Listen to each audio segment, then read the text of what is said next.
What is up, guys? It is the Sports Nerd Bradley Walker, and welcome to the Walker Report, part of NGSC Sports. Guys, remember the website, it's ngscsports.com for all your current sports content. We are also part of Mancini Media, the Game Winner Sports Network, Stillman Multimedia Sports, and Sports Alliance of America Incorporated. Happy Thursday, guys. Welcome in. Hope everyone is doing well as we have entered the 8th month of the year. Happy August to everybody as the year is going by very swiftly. For me, myself, I just got through a tropical storm. Debbie, actually, I think is still active as it moves up to Carolinas. But I did get through it with no power or no damage or anything like that. So that was great for that. Guys, preseason football's on. I'm actually watching the Patriots and the Panthers right now. So we have preseason football. The NFL football is back. It's been a long time coming. In a week from tomorrow, I will be calling my first high school game of season 2 for the school I called the games for last year. So I'll be ready for that. We have 2 great sponsors, guys. We have CreatingZenSpaces.com, the local choice in St. Petersburg, Florida for house cleaning, organization, decluttering, and pet sitting. It's about finding the peace within you and comfort to your life. And guys, remember, Zen Spaces begins with you. Be kind to yourself and one another. So sponsored by fun-wags.com. Born from a near tragedy, a Fun Wags mascot had a bad reaction from a store-brand treat, but we do create treats with 3 ingredients you can pronounce. Head on over to fun-wags.com to get these treats because at the end of the day, our fur babies deserve the best. Head over to fun-wags.com. All right, guys, let me welcome in 2 of my co-hosts. Good evening, gentlemen. Evening, Good Riley. evening. How's it going, guys? All right. And we're going to get that deluge tomorrow. Oh, is it heading up your way, Lou? Yes.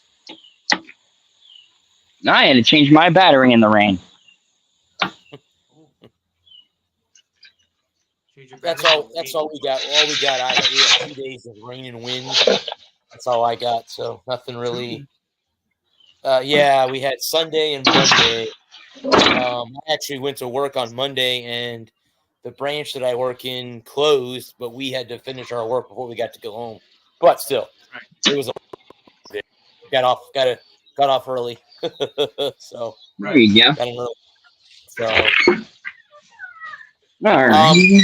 I guess Alex, guys, is going to be joining us. He might be joining us later, so it might just be just the 3 of us for most of the show. And Gerald, I don't know when he's coming back. I got message that he's doing some good things in his personal life. Like I said, I'm not going to say anything. It's not my place to say anything about that. When he comes back on here, he can kind of what's going on with that. I don't have a lot of topics, guys, tonight. There's not a lot going on other than, football starting up. We can talk about baseball if you want. I mean, that's the big thing that's going on now. After the Giants game.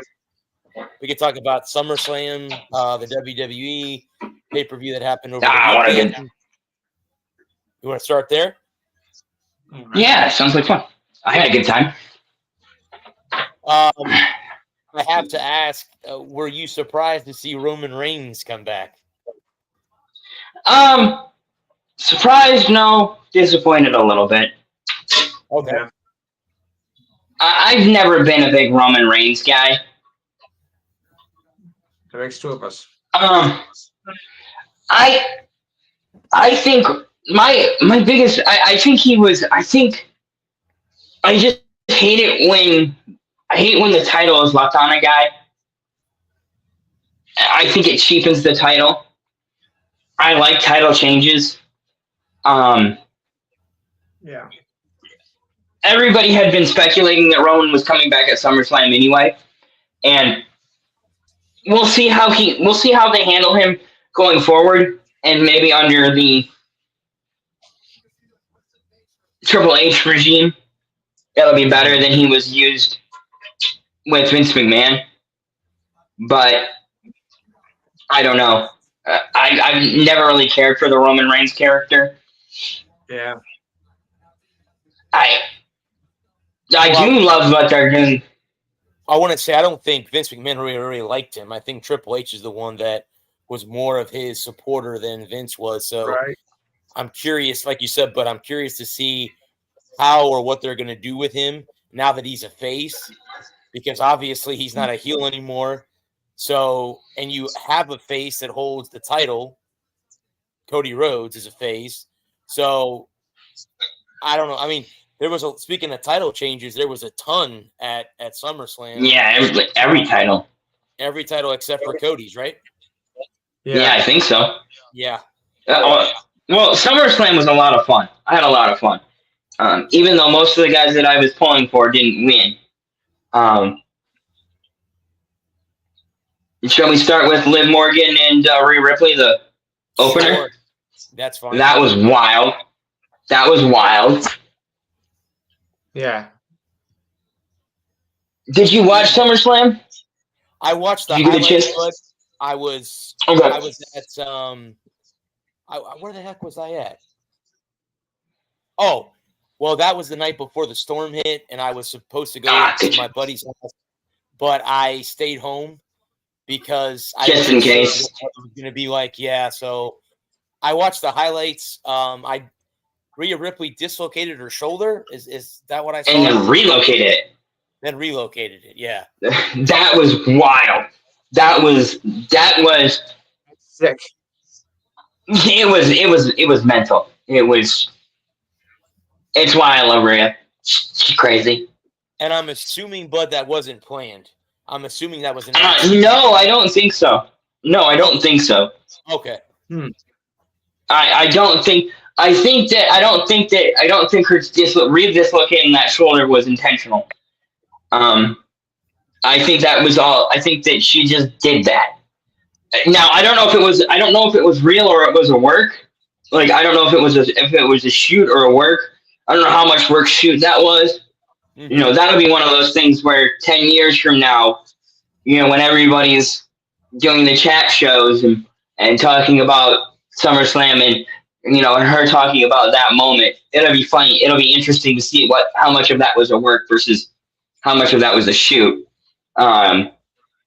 Because from what I heard and what I've heard over the week is that was all real. That she dislocated her shoulder and then slammed to the announce table to relocate the shoulder. And it was wild. Well, I agree with you because I think she told the referee I went back and watched the match. She told the referee it's out. It's out. You could hear her yelling at the referee, "Hey, my shoulder's out." And I don't know if Liv didn't hear her because Liv would then no. Or was that just a ruse or what happened?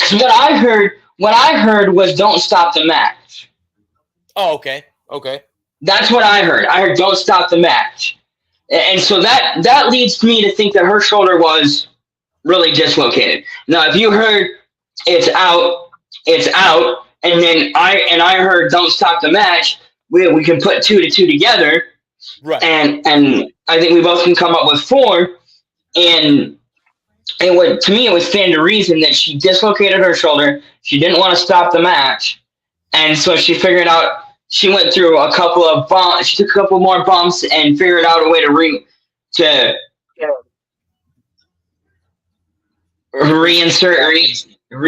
it, for want of a better term. I mean, that whole moment was, that whole match from top to bottom was insane.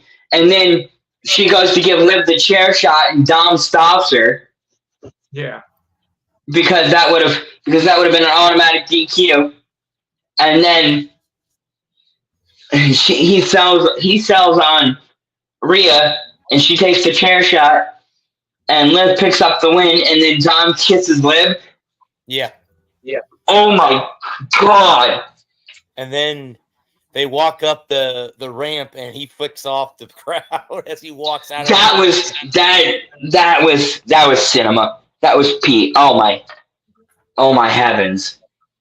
Well, I don't know who had the crazier reaction, but to the kiss, Michael Cole or Pat McAfee. because, again, watching that match and going back and watching the highlights, again, I don't know who went more crazy. I don't know, Cole or McAfee. I'm not really sure which one. But it was interesting. Well, we'll get back because the Damian Priest thing, but it was to see the Dom turn. But I think that was all planned out. I think, Rhea out, and I think Rhea was out for personal reasons.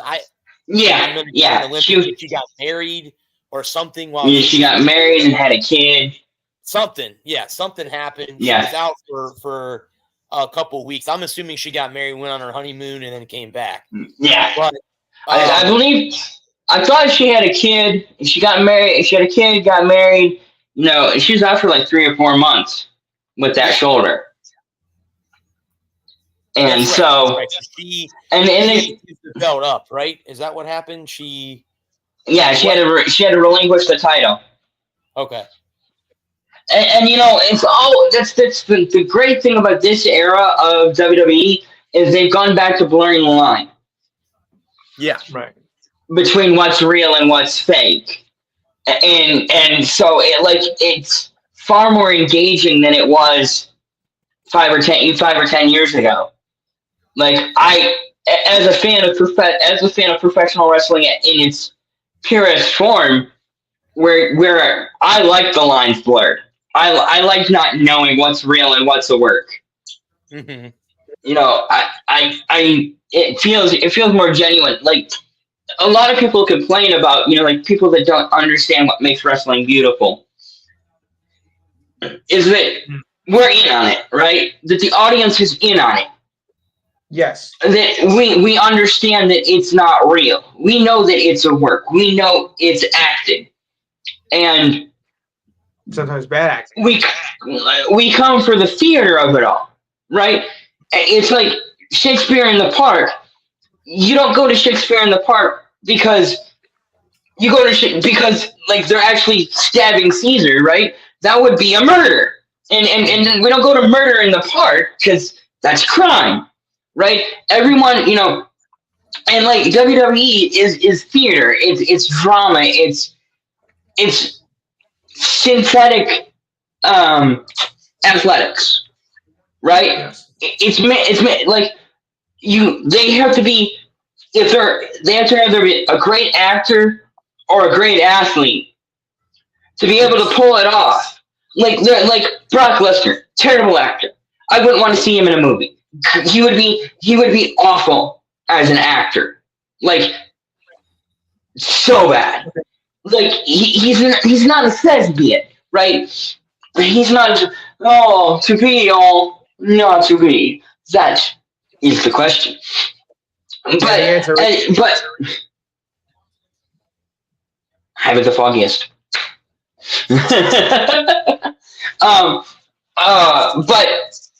But he's a great worker in the ring, right? His in-ring talent more than makes up for his lack of acting chops, right? He doesn't need to be a great actor. He just can stand there menacingly while Paul Heyman does all of his talking, right? And that's what makes the Paul Heyman character so great. It's his ability to work with different personalities and draw out the best in them. And so that, to me, and you guys are wrestling fans, so I love to see where you guys are, how you guys feel about that.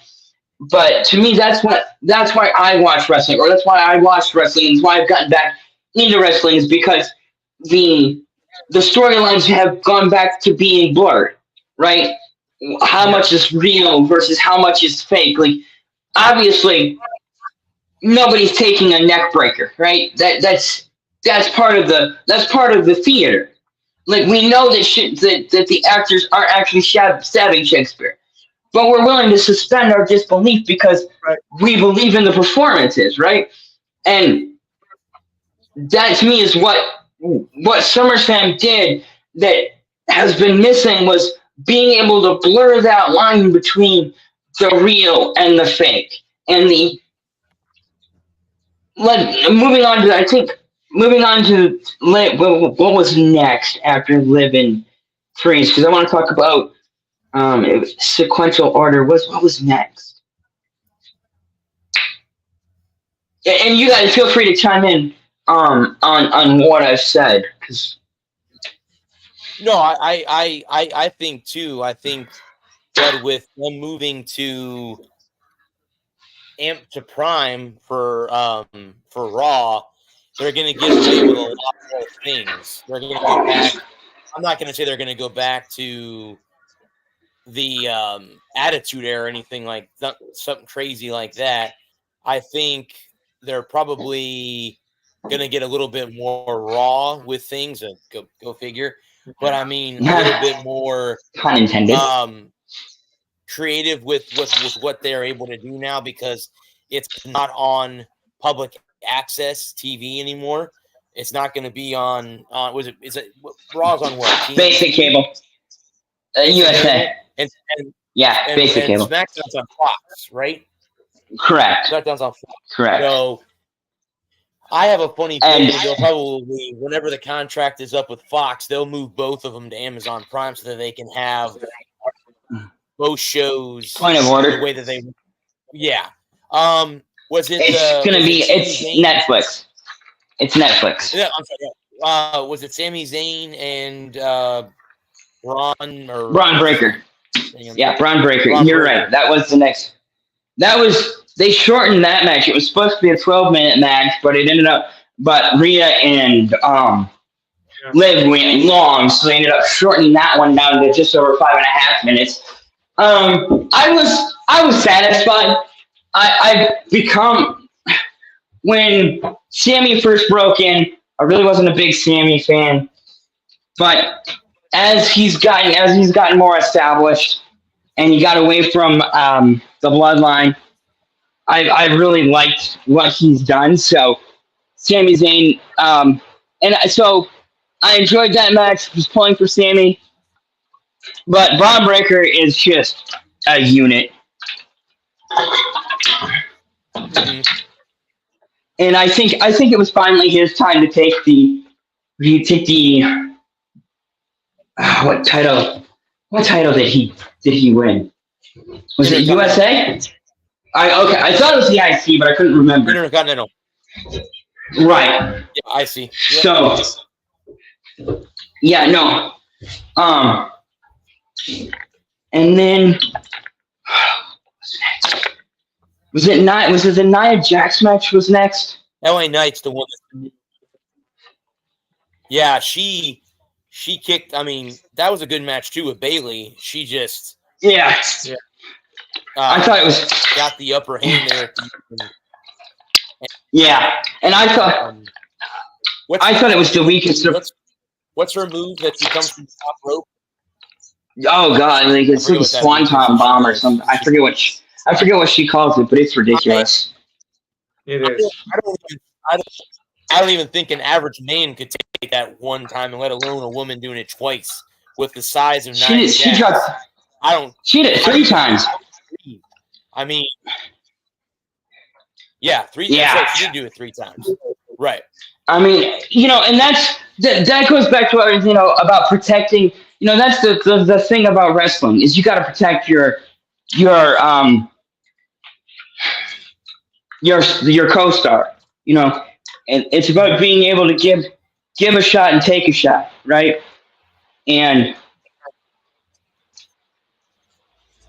that she's come a long way. Nia Jax has come a long way in the last couple of years, in terms of being able of giving shots and taking shots. Because when she first started, she was dangerous, and not in a good way.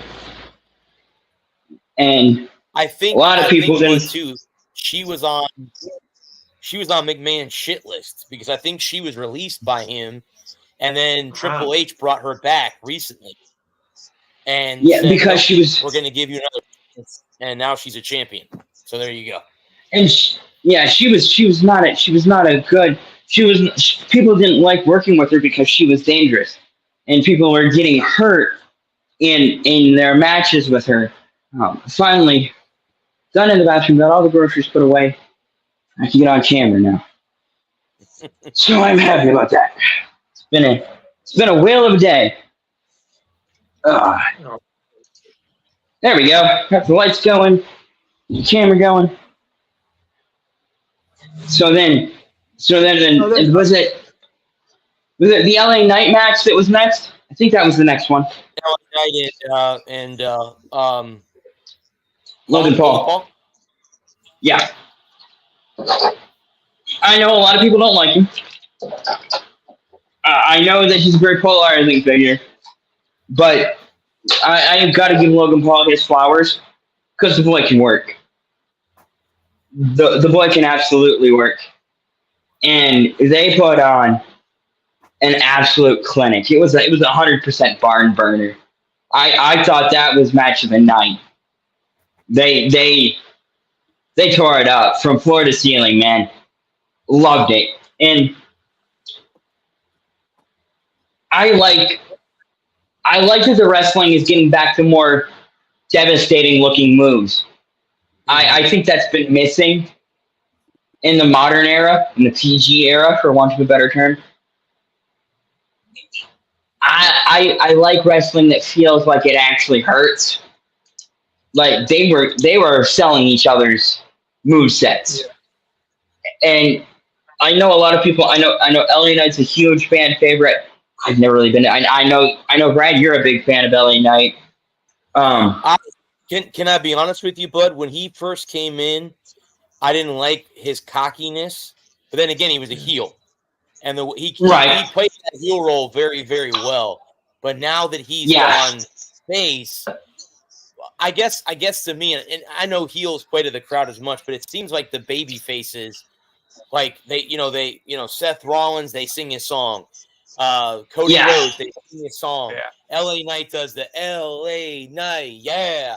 He gets the crowd, and when you're a face, they're into it. When you're a heel, they're booing you at get out of the damn ring. So I'll have to say honestly, Bud, with him, he's kind of been one of those guys that's grown on me. I wasn't really a huge fan of his in the beginning, but he's gotten, and it just like with Breaker, I think both of them were next. Honestly, I thought LA Knight would be either the world champion or the WWE champion already. I think that he deserves that opportunity to be the head honcho. How long, I don't know, because I'm not a WWE writer. I don't know. But he would be, he's obviously now he's the United States. And back in the day, that was usually the number one contender for the title. Like that was the guy that was the next in line to win the title. It's not that way anymore. But yeah, I guess that I went back and watched the highlights. And Logan Paul, again, everybody hates them because of the following that they have on YouTube and all of their businesses. I think they have Prime, I think, is like the official drink of the WWE now. So, he's raking in money that way. And his brother, is a boxer. His brother boxed here in Tampa or in Miami a couple weeks ago and won. And I know he's got the Tyson fight later on this year. Everybody hates them, but you know what they've done? They've gotten so much of a following, they don't give a shit. They don't care. They have millions of followers on YouTube. They're in business, and you know what they do? They invest their money correctly, and they're making millions of dollars by what they've invested their money into. So they're doing it the right way. I think people will get mad at them because they're jealous. That I think a lot in life.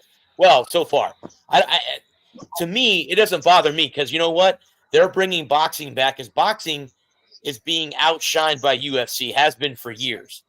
And Logan, or what's his name? Not Logan Paul. Who's the other Paul? Jake. Is it Jake? Jake Paul. Yes. Yep. He's bringing eyes to boxing again, just like the Live brought eyes to golf. He's bringing eyes back to boxing, and Logan is doing a hell of a job in the WWE. I know like you said, everybody hates him but he's a hell of an athlete. He doesn't sell. He's a great worker. I've watched a couple pay-per-views with him. He does a hell of a job. But yeah, I mean, it was, and who knows, that LA Knight Logan Paul could be a rivalry. We could have one of those, Edge and John Cena type, rivalries with each other for a long period of time with each other. Maybe that's the way they're going to go. But yeah, LA Knight's grown on me, to answer your question as I go off off the rails. But yes. Hey, if this show wasn't derailed 3 or 4 times a week, I think something was wrong. But no, I agree with what you're saying. I think the problem for the Pauls is they're so arrogant and so cocky, and they got so famous so fast and so young that they didn't know how to handle the fame. And it's very easy when you're 16, 17, 18 years old and you're the hottest ticket in town, and then you're a dumpster fire of a person, and you're an absolute train wreck, and you give no shits, and you're an asshole about it the whole time, and you're just super unlikable. And I think that was the problem for early in their meteoric rise to fame, is they were so just arrogant. Mm-hmm. And they were completely unlikable people. And I think that's what makes heel Logan Paul work. So I don't think Logan Paul would work as a face. Maybe in 5 or 10 years, if he sticks with this and he establishes himself and he's been around for a minute and he can rehabilitate his image, maybe he could work as a face. But right now, he's hot as a heel. People hate him, and they love to hate him. Yeah. And he's arrogant and he's cocky and he's almost like an inverse of CM Punk. Mm-hmm. He's like negative CM Punk. Like CM Punk is super charismatic, super arrogant, calls himself the best in the world, and then he goes out there and backs it up week in and week out, pay-per-view in, pay-per-view out. Logan Paul shows up when he feels like it, and he still acts like he's the best in the world. He's arrogant, and he's bitter, and he's great at what he does because he doesn't care if you don't like him. Exactly. And he wears that smug, arrogant, so punchable faced bastard. I don't think it's so much the character as just who he is. Like, he's not playing a character.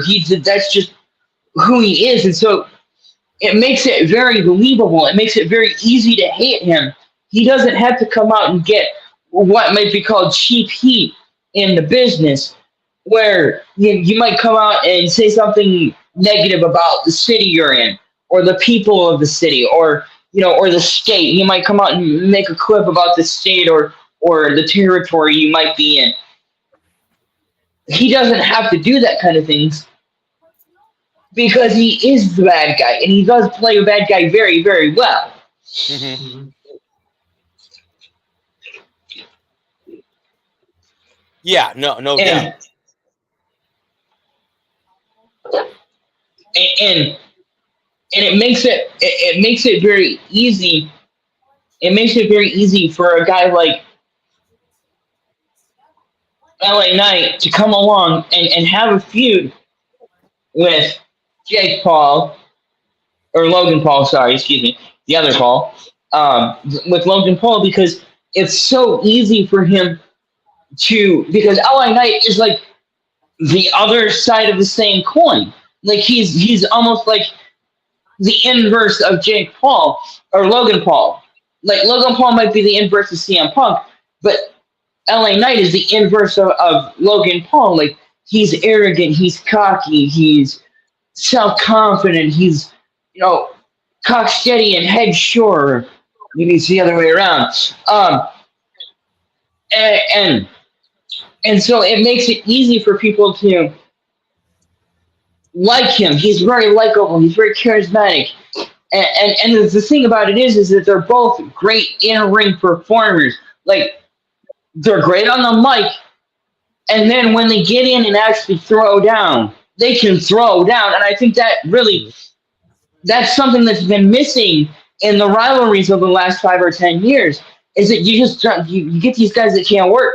They're either really good on the mic and awful in the ring, or they're really awful in the mic and they're good in the ring, or they're awful on the mic and awful in the ring.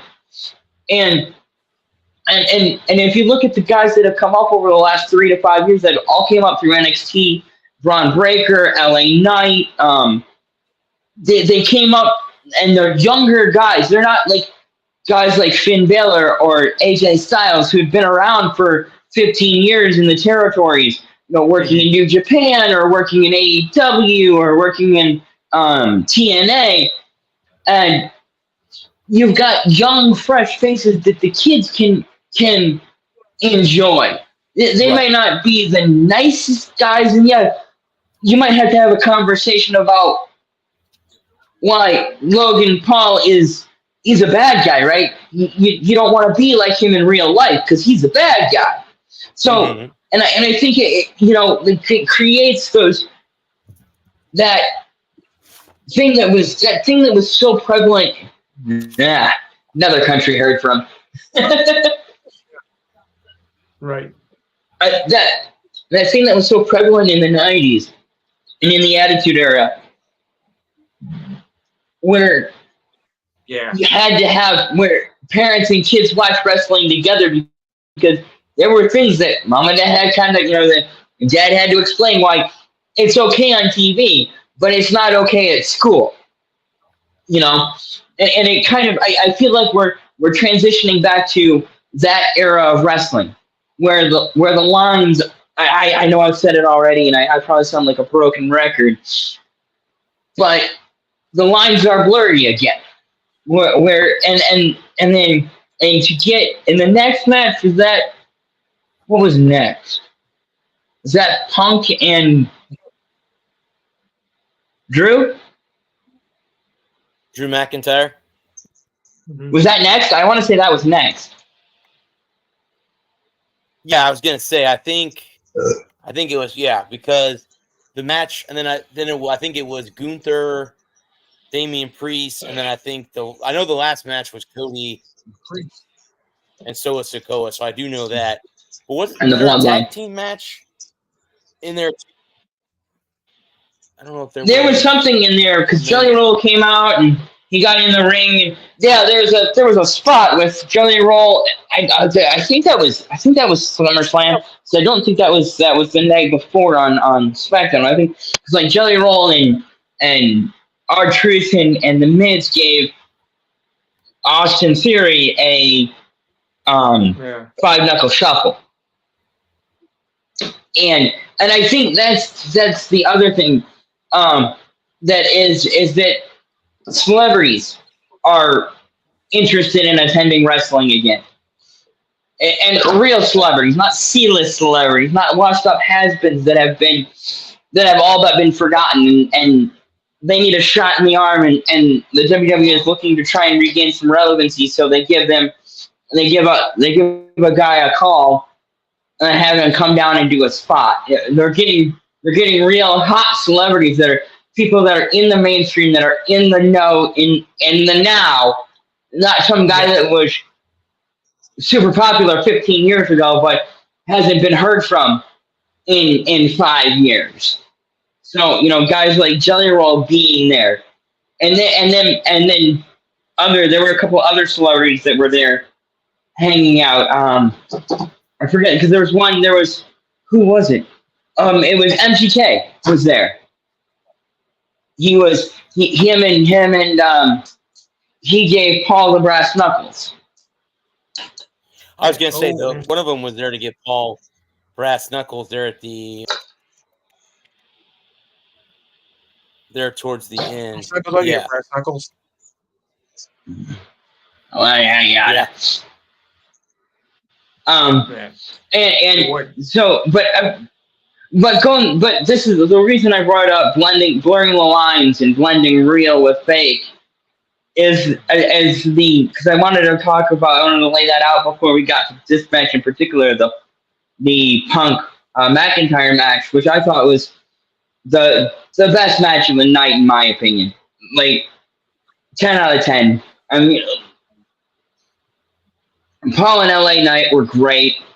Liv and Rhea was mind blowing, but just in terms of pure unadulterated wrestling, CM Punk and Drew McIntyre put on a masterclass.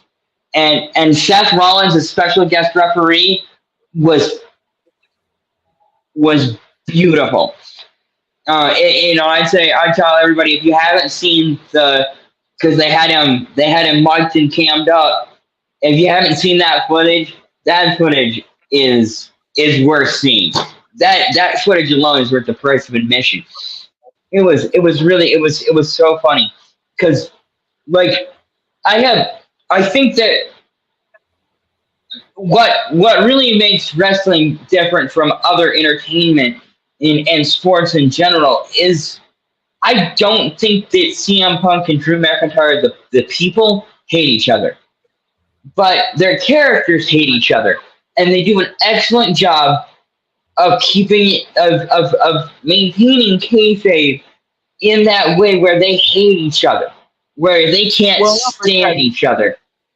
Don't forget, that's just an extra add, something to the storyline, pretend they want to, beat the living shit out of each other, when in real life, not like that at all. That's just to add for show. You can't really see that, because we know it's mostly fake, except for the real injuries. But now we all know it's fake. And, how good is that? Like, oh, I hate you guys. I want to beat the living shit. It's like with Roddy Piper and Hulk Hogan. Do you think they really hate each other in real life? Not really. Contrary to what you might believe, but I don't think they really hate each other in real life. I don't know. Piper and Hogan, I think there might have been. Hogan was not. There was a lot. Hogan pulled a lot of strings. He had a lot of power backstage. Hogan played power politics when he was the face of the WWE. I think there were a lot of guys in the locker room that did not like Hulk Hogan. Yeah, I think you guys. Because I've heard. I'm trying to interrupt you. Go ahead, bud. While you finish. No, that's okay. No, go ahead. If you guys remember when he was in WCW, even though that I can't stand Vince Russo. Is it Vince Russo? Vince Russo. Yeah. Anyway, he came out that night. I forget what pay-per-view that was, but it was the pay-per-view. The main event was Jeff Jarrett and Hulk Hogan for the title. Mm-hmm. Vince Russo. I want to say Halloween Havoc 1998. Yeah, where Jeff Jarrett just fell down, and they counted 1, 2, 3. Vince Russo comes out and says, hey, I'm sick and tired of Hulk Hogan playing his cards in the back, and people don't like him. People don't like to work with him. He goes, he comes here like once every couple weeks. He shows up. He wants the creative card. That was the line that was used. And you guys can go back and watch this if you don't know what I'm referring to.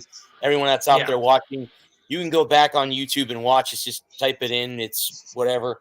But anyway, that night, they let Hogan walk away, and Booker T and Jeff Jarrett fought, and Booker T won the title before the two companies merged. But yeah, I don't think Hogan was well liked. I think Piper was one of the guys that didn't like. You know who else I don't think liked him? The Ultimate Warrior. I don't think liked Hulk Hogan either. No, I know.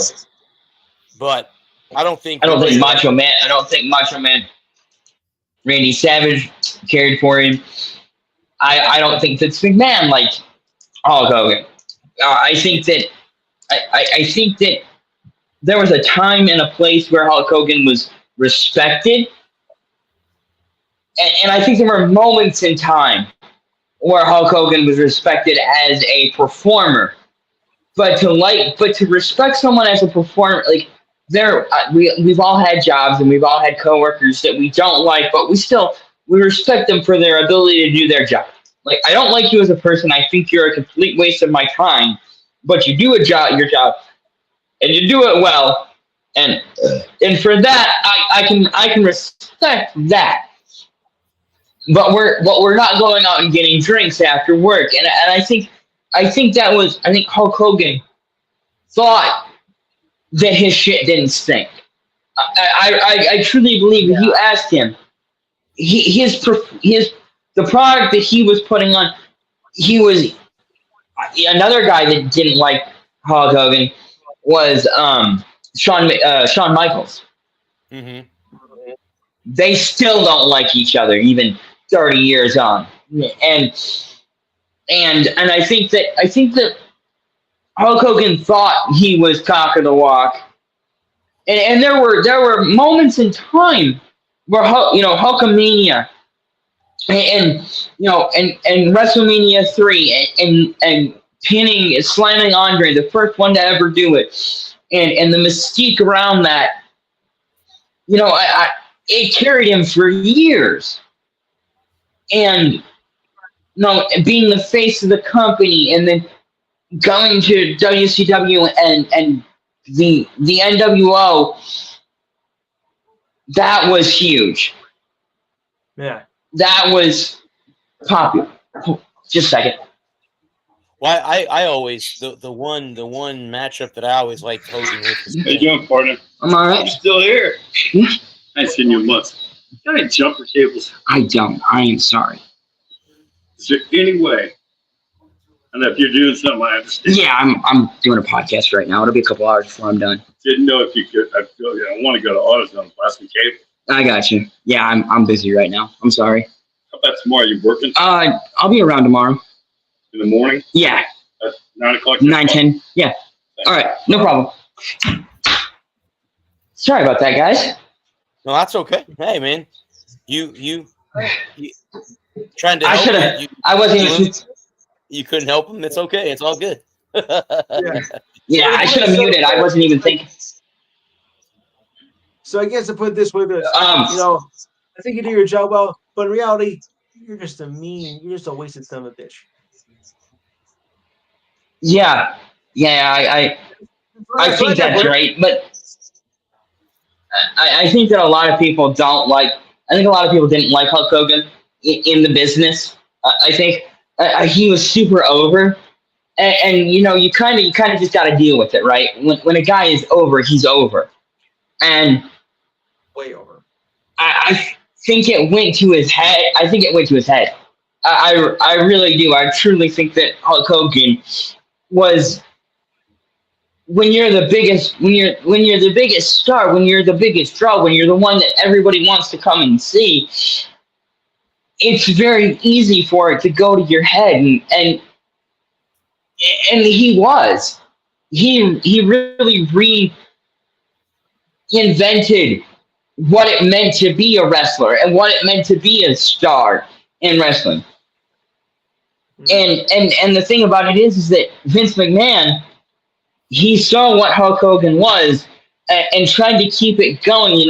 That's where you got the Ultimate Warrior and Lex Luger and the big muscle-bound tough guys who really couldn't work a mic, couldn't work in the ring, but they were good to look at.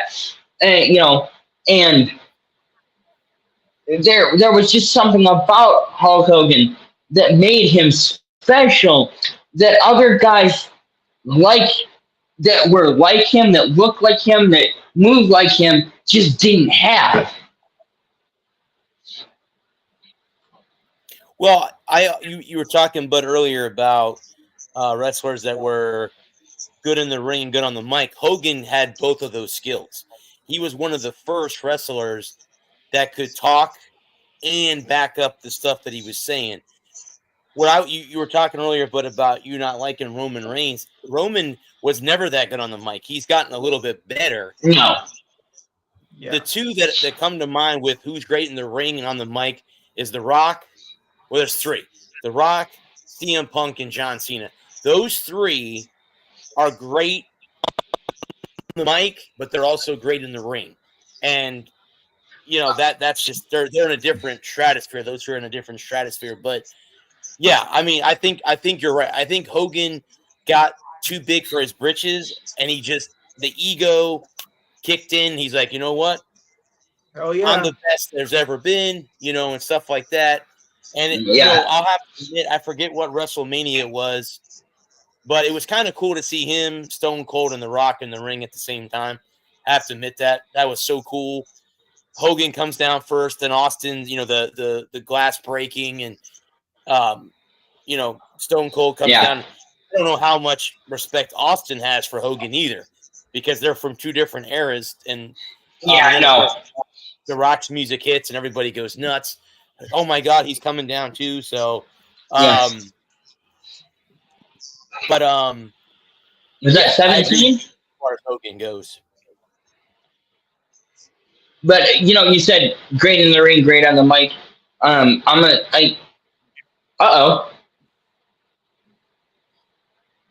Yeah. We are two men on an island.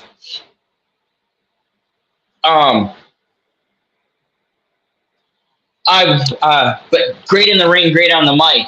It's like Stone Cold was great on the mic, great in the ring, and Shawn Michaels. Okay. Sorry about that, guys. My internet just went out. Welcome back.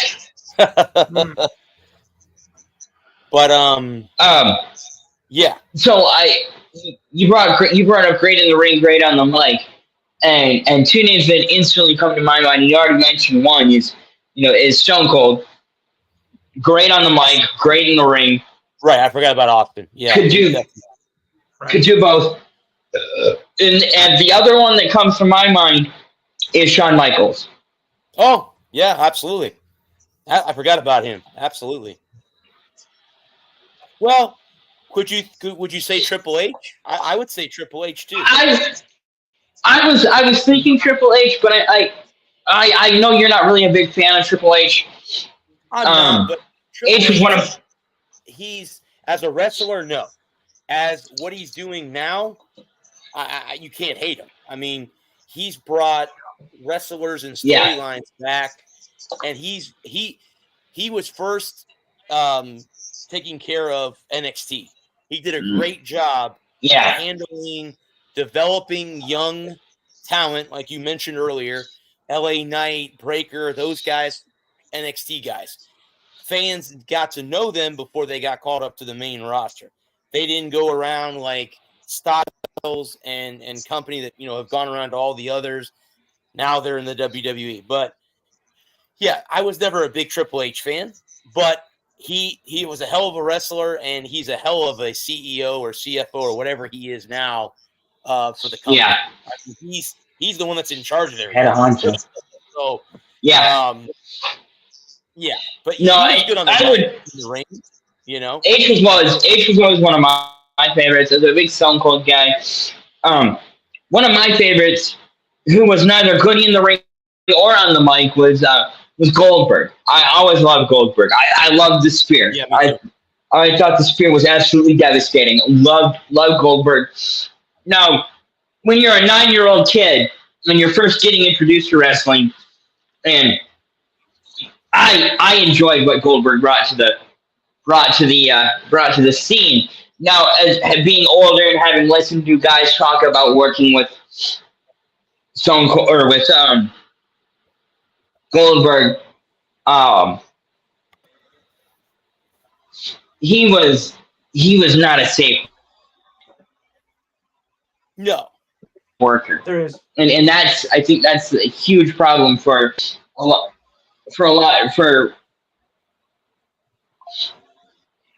of people with Goldberg. Is he was not safe to work with. Well, he ultimately ended Bret Hart's career. He's the one that kick. Yeah, they were in the WCW together, ended Bret Hart's career, and Bret to this day will tell you, I don't have a career anymore because of the kick by Goldberg. He admits that. So So I mean it. Yeah, I mean, see, that's the one thing. Either, like you said, but either you're great. There are the few that are great on the mic and great in the ring, and then there are a few that are great in the ring and they suck on the microphone, and then they're great on the mic but they suck in the ring, and then the guys that suck both ways. So it just depends on, you know, who you cheer for and stuff like that. Yeah. Look at Damian Priest. I mean, he lost his title to Gunther, the heavyweight championship. Would you consider Damian Priest good on the mic? Is he a good mic guy, or would you consider him a good in-ring guy? I think he's grown. I think he's really grown into being on the mic. I would say when he first started, he was unpolished on the mic. But I think what he's really good at, and what he does really well, isn't so much is the interaction with the Judgment Day, with Priest or with Balor and the McDonough and Dominic Mysterio and Carlito. He really shines there. And then his in-ring performance, his ability to work, he's really good at that too. He does his moveset, his skill set. He's a very fluid wrestler, and so it's easy to work with him. That's what I would say. That's what I would say about. Well, I'm curious, Bud, now to see with him and Rhea teaming up. You have Dominic, JD McDonough, Finn. You know what? I think Finn Balor will go back to the Demon Finn Balor. I wouldn't be surprised if you don't see that now. Him going back to that character. Yeah. And you have Liv Morgan, obviously. So I'm curious to see how they're gonna play it into adding more to with Rhea and Damian, because now Damian and Rhea are both faces, and the rest of them are now heel. Well, Judgment Day was all heels anyway until now. But you know that Rhea's going to want revenge on Dominic and Liv. Damian's going to want revenge on my guy just said his name, Finn Balor. They're going to want revenge on those guys. Yeah. So I'm curious to see how who they write in as their partners to go against Judgment Day. But Gunther's what? He was the Intercontinental Champion. Now he's he's one of those quiet guys that not a lot of people talk about, and now he's got 2 titles early on in his career. So that's pretty good for him. Yeah. I mean, my opinion. I mean, I'm not the biggest fan of his, but the guy's a good wrestler. No. I mean, he's a great wrestler. He's a good wrestler. Yep.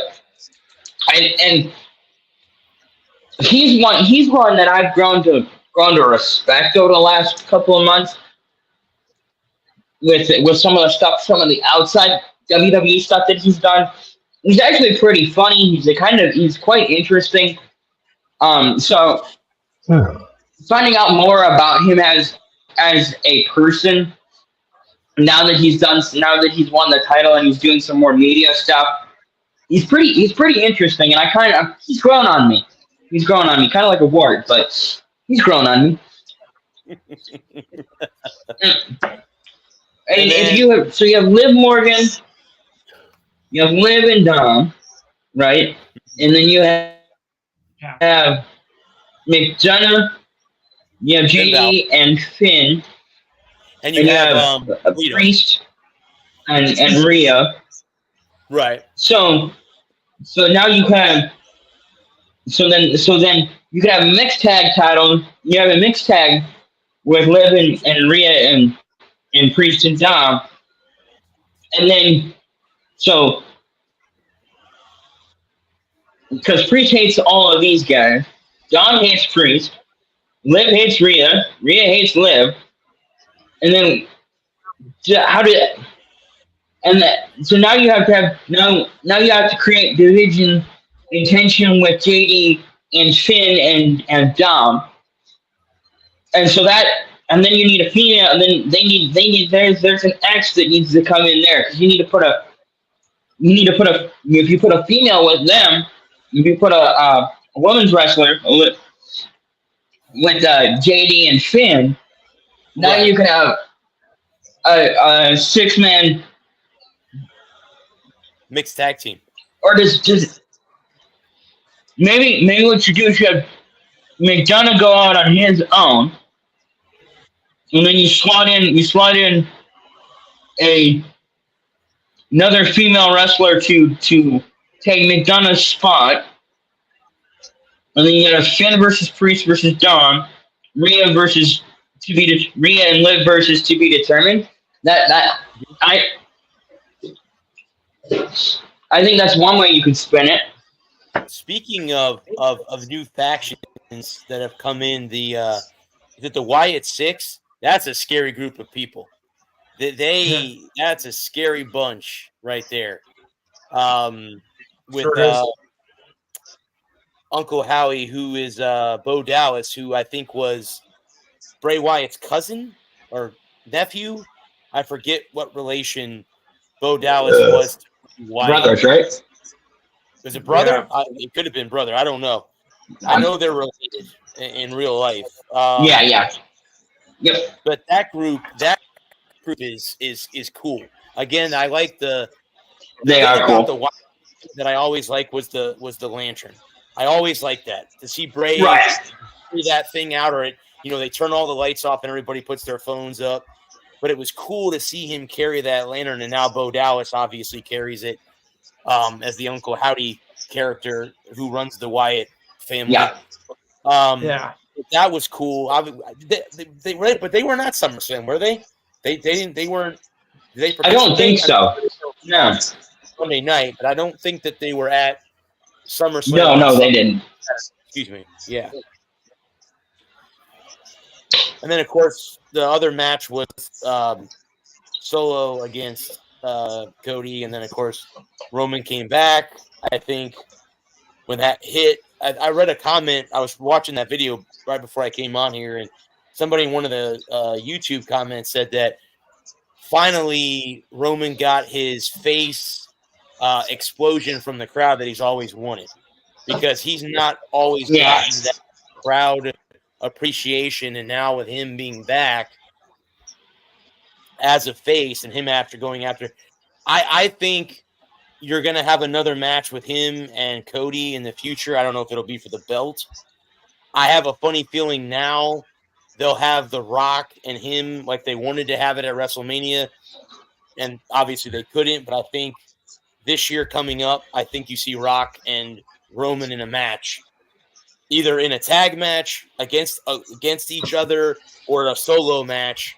Somehow, some way, that's going to get fitted into WrestleMania this upcoming. What was it? What is WrestleMania? Next April. So yeah, I wouldn't be surprised. Definitely, I think Written in now. Yeah, and I wouldn't be surprised to see if Paul Heyman doesn't come back now that Roman's back. Yeah.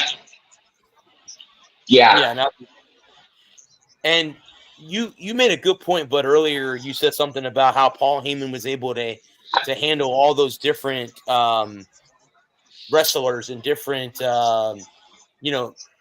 attitudes, because you have Roman, who's not friendly. Brock Lesnar was more of a like a beast, the beast, and then you had CM Punk, where CM Punk will just let anything fly out of his mouth. He doesn't care. He just lets it fly out of his mouth. Right. So, I've always, and me personally, I've always been a CM Punk fan. I don't care if he was a heel or if he was a face. I've always been a CM Punk guy. And now that he's a face, and I don't think we've seen the last of him and Drew McIntyre either. I think it's going to be no.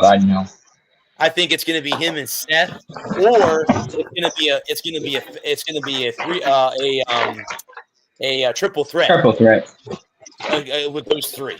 Yep. Triple threat for maybe the number one contender for Gunther or for Cody's title, but it'll be something along those lines. Those three have seen the best of each other, I think, because I don't think Seth Rollins liked when CM Punk came back at Royal Rumble. And, so I myself don't think that the McIntyre Just said Punk 2 times on the storyline is not podcast with Brad. So what are you doing? It's in the background of the thing. What do you think I'm doing? Seriously, dude? I mean, what? Oh, that's okay. Don't worry about it. No worries. No big deal. I had the neighbor come knock on the door like Yeah, I was gonna 10 say minutes before you got on. Yeah, don't worry about Yeah. it. Big deal. No big deal. Yeah. But yeah, so I'm Ugh. curious to see, Bud, what happens tomorrow night on SmackDown because Roman's back. So I'm curious to see how that's going to go. I may watch it because I'll be home. My idiotic self forgot to apply for credentials to the Orioles against the Rays, so I forgot to apply for that series. So I'll be home tomorrow night. Right on. Because the Rays are currently losing 4-2 to the Cardinals in the top of the 16. They're on the verge of getting swept because they've lost. So they're playing at home then tomorrow, correct? Correct. Yes, Bud. Yeah, they're playing in Baltimore for sure.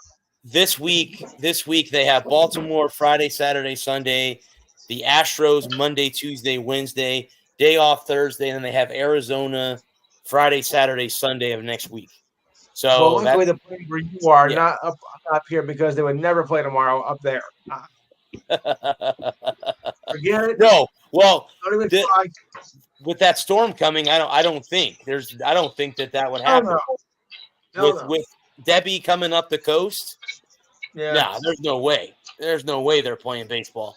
I don't know if It's they're supposed to playing. get hit hard. I had wind and rain for 2 days. Are you supposed to I get mean, hit it hard was with a the little storm? bit of flooding, but for the most part, no. We got lucky. We dodged a bullet. Now up in Tallahassee, Cool. the capital, that's where it got hit. That's where they got hit hard. So, like I said, we got lucky. We just got some wind and rain. But Delaware's a mess right now. They got tornadoes and everything already. Yeah, tornadoes are dangerous. That's a dangerous thing because they can't They track got those. it in Delaware. Yeah, Lewis. Yeah. It's raining in Jersey, right, Lewis? It's raining in New York. It's just kind of crappy everywhere. Yeah. We have all Yeah, this technology and we can't track a tornado. I had Mother Nature has an I upper had hand to- on it. So I had to go and change get a new battery for the car this afternoon. I caught in a downpour. It wasn't a thunderstorm, but it rained just long. I sat in the car for 10 minutes waiting for the rain to let up. And I was like, all right, I'm bored. I'm gonna go inside and see if they can help me. So I went inside.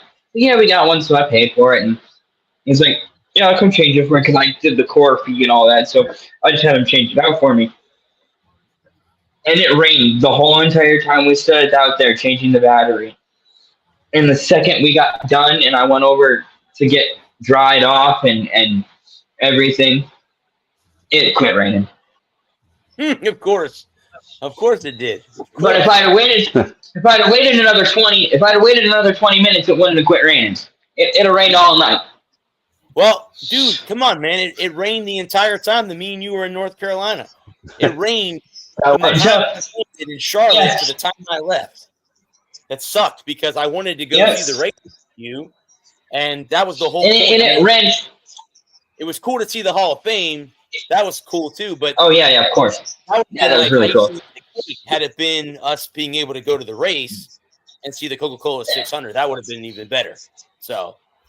And the thing about it was like it never rained hard enough. Like after it rained Saturday night after they called the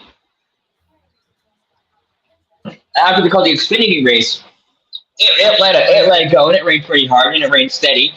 And then but Sunday it only rained hard when we were standing in the track watching it be sunny in 75 and 80. Correct. You're exactly right. And about to back to the hotel. The rain, it was just sprinkling. You're exactly right. You're yeah, correct. But it never let up enough where we could get the track dry and get going. And correct. You were miserable. I was miserable. I'm like, once the Indy's over, let's go home. Let's go back to the hotel. Let's get out of here. Like I told And- you, but I was happy that you said that because I'm like, if we sit here, we're both gonna get pneumonia. I'm gonna go to Florida with pneumonia because it wasn't warm outside. It was cool. No. On top of it raining, and me and Adam were soaked from head to toe. We were soaked. I mean, I heard. there was water in your shoes. I'm talking everything. Everything was soaked. Walking back to the car. Yeah, I did. Like, okay, I'm getting wet. It doesn't matter. Get back to the hotel. You're taking everything off. You're jumping in the shower to warm back up and put warm clothes on. But yeah, it was. I mean, yeah, it was. You're right. It was pretty awful. to do the race, but then when we get back to the hotel, it just sprinkled, and then again, Right up. when I woke up the next day, it rained in the morning, and then we got to the airport. You dropped me off at the airport, and I get in the airport, and I look out the window, and it's the sun's coming out, and then I'm up in the air, and then Just about the time you took off. Sunny and 70. Oh yeah, then I get up in the air, and it's clear as So all wave we got. goodbye to the brand new sun. And I land back in Tampa, and it's 80 degrees outside, and there's no rain. So it was, It's a bad omen. exactly. Yeah, make it up. Yeah, and they ran. You're ran the race Sunday. The sun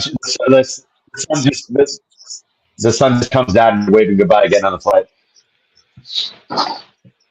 And I couldn't stay Monday after I dropped him off at the airport. I had to go home myself. Mm-hmm. And about the time I got back to Tennessee, when I crossed the North Carolina line, it quit raining, and they got the track dry. And by the time I was pulling in the driveway, they were getting ready to fire them up and get going. Drop the green flag. Yep. And if we had taken Tuesday off, then it never got going Monday. It would have sprinkled. It would have sprinkled the whole entire, like, if we had taken Monday off and like, okay, we're going back Tuesday, you're gonna fly out Tuesday, I'm gonna drive home on Tuesday. It would have rained just long enough on Monday where they couldn't have gotten the race in, and we still would have missed it. Yep. Wow. Let me drop out and come back in. One of those weird things That's enough. that happened. Yeah. It's awful because you can sense you start reading those reports. If you have like a big weekend or a family plan or something like you're really, really excited about, you can't avoid that weather, man. It's like doomsday, and then right when you're done with those plans, it's like on cue, the sun arrives. Right when it's done, the sun reappears. Well, so I looked up the weather before I left to go to North Carolina. I'm like, all right, there was no rain, and what little rain there was in the beginning of the week. I'm like, okay, cool. It'll rain out before I even get up there, and it got pushed back every time I would check it. Day by day, the rain would get pushed back, and I'm like, shit, now it's going to rain on the day of the race or the day before the race. Oh. And I'm like, okay, I know that those cars don't have, they don't have windshield wipers. They're not made like that. And Adam was explaining to me when we were at the track watching the Indianapolis 500, how at one time they had started to bring the dryer things out to kind of get the water off the track. But as soon as those came out, within 10 minutes, they went back down into the infield again. They were out, and then they're like, nope, not doing that, going back down in there. So, yeah, it was just not meant to be. So maybe it'll be meant to be. Maybe I can get Adam to come down, and we can go to Daytona. Yeah. I'd love to come down for Daytona. That'd be awesome. For the 500. going to Daytona in February when the season kicks off. It doesn't rain that often in February. I mean, it can, but it doesn't rain that often in Florida in February. Usually we're in the rainy season right now. From like May all the way to like September is our rainy season. Yeah. That's usually our rainy season is that one. Let's see. There we go. But yeah.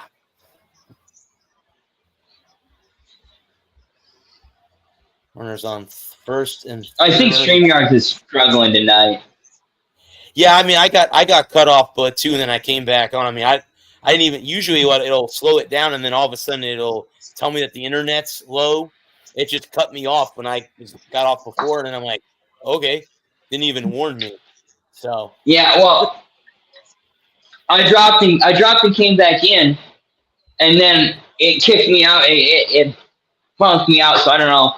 I don't have a real strong signal right now, so I don't know if it's on my end or your end or what. I'm not sure. But it's been choppy all night because everything's coming through clear. You're not choppy or anything like that. So yeah, it must be on my end because it's really, really choppy. Either that or StreamYard is having a fit. And I've had issues with streaming platforms before, as you know. The night of my the night of my what was that show that I wanted to do? I forget. The infamous. There you go. The infamous Rooney Rule night. The Rooney Rule night that I had all these people lined up to call in. I had a boatload of people and couldn't get the phone to work. They could hear me. I couldn't hear them. Right. And I had Ralph. I had you guys on. I had what's his name? Kevin. I had a bunch of people all lined up because I wanted to get everybody's opinion from the different ethnicities of the guys that we have on the show. I wanted to get their opinion. And again, I planned that show out. I had a lot of people lined up and nope, the phone wouldn't work. And that's why I don't have a call-in number anymore. I know everyone's been asking, oh, we should get a call-in number. I don't have one because I've had so many problems with those systems. I haven't had any good luck with them. So I can go and try to see if Ralph can get me one, but it hasn't worked for me in the past. I mean, it might work for me now. Yeah, and I don't internet. Maybe it'll work for me now. So I don't know. Sure. And for me, with how small the show is and how I feel like it's it's an unnecessary evil. Yeah. Like we don't have 5 or 10 people clamoring to be here. Like if we had people that wanted to come on, and all you gotta do is drop a request, we'll throw you the link, and you can come on for as long as you want. Within if we started getting, if we got a larger audience and we had 5 or 10 people that wanted to come on, we might only let 1 or 2 on at a time, and they ask a couple questions and we move on to the next person. But honestly, I think that with as small as our show is and with as self-contained as our show is, I don't think it's really necessary to have a call-in number. And the fact that StreamYard supports up to 10 people, and I think you have premium StreamYard, so I don't know how many that gives you access to. So no, but I have up to 6. I can put 6 up here. The next line up is the 10 one. I pay $25 a month. So I have the basic one is I think 4, and then the next one up is 6, and then the next one after that's 10. The thing with the 10 is you get like unlimited, places to stream to it, destinations. And the only sucky part now is we can't go into our group page. It won't let me do that anymore because Facebook went away with that. So they're not allowing any third-party streaming services like this. Now we can go live in that group if you want to do that in the future. if we're going to do that, then I'm going to get rid of StreamYard because I'm not going to pay for it if I'm not going to use it. But I think I like we could just share the link on the website and let people come and watch Yeah. it if that's the so Yeah. No, I like this format. I think this format fits us fairly well for what we do here and what we're trying to do. I think we do a good job. yeah, I agree. And I have a lot of fun coming. Like I forgot today was Thursday, and then you sent me the link this afternoon or this morning, and it was like, ooh, my day just got a whole hell of a lot better because I had a crappy day. Right. And so, but no, like I said, like if we had 5 or 10 people that were clamoring to be on the show, we could work them in. We could bring them up, and like if we had 2 more people, like if and when Gerald is ready to come back, if he wanted to come on, of course that gives us 5, and then that 6th spot we would hold open for someone that.